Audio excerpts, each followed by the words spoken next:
Hello guys, তোমরা সবাই কেমন আছো? আজকে চলে এসেছি নতুন একটা ব্লগ ভিডিও নিয়ে। তো আজকের আমি করব রান্না চিকেন, তাই জন্য সবাই 50 টাকা করে চাঁদা দিয়ে এখন চিকেন রান্না করছি। সত্যি কথা বলতে আমাদের হোটেল থেকে প্রতিদিন খাবার আসে, তো আমাদের যখন খুশি মনে হয় আমরা 50 টাকা করে চাঁদা দিয়ে রান্না করি।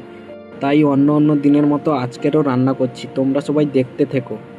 আমি মশলা কষছি, তারপর এই যে লঙ্কা গুঁড়ো হলুদ গুঁড়ো দিয়ে দিলাম। তো দেওয়ার পর এখন মশলাটা আর একটু কষে নেব, দিয়ে হালকা করে জল দিয়ে দেব। তারপর মশলাটা একটু নাড়বো, তারপর একটু কষা হয়ে গেলে দিয়ে দেব চিকেন। তো চিকেন দেওয়ার পর একটু নেড়ে নেব। তো নাড়তে নাড়তে আমার এখন জল তেষ্টা পেয়েছিল, তাই একটু জল খেয়ে নিয়েছিলাম। তো আমি আগে আলু ভেজে নিয়েছিলাম, তারপর এখন দিয়ে দিচ্ছি চিকেনে আলু।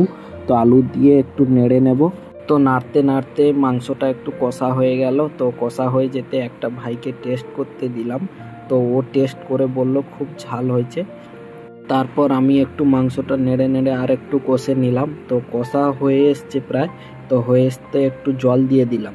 তো পরিমাণ মতো একটু জল দিয়ে দিয়েছি, তো এখন ফুটছে। তো ওদিকে ফুটুক, আর উপরে হালকা করে ধনেপাতা ছড়িয়ে দিলাম যাতে টেস্টটা ভালো হয়। তো এদিকে রান্না শেষ হয়ে গেছে আর সবাই নিয়ে চলে এসছে থালা। তো থালা নিয়ে এসছে, আমি এখন ভাগ করে দিচ্ছি সবাইকে। সবাইকে ভাগ করে দিয়ে এখন নিজেও খেতে বসে গেছি। তো তোমরাও খাবে, চলে আসো। তো আমার খাওয়া প্রায় শেষের মাথায়, আর এদিকে হোটেল থেকে দিয়ে গেছিল ডিমের ঝোল আর ভাত, তাই জন্য ডিমটাও ছাড়বো কেন, ডিমটা খেয়ে নিচ্ছি। তো খাওয়া দাওয়া শেষ করে এসে এখন আমি জল খাচ্ছি। তো ভিডিওটা এই পর্যন্ত ছিল, ভালো লাগলে লাইক কমেন্ট এবং সাপোর্ট করো আর পাশে থেকো।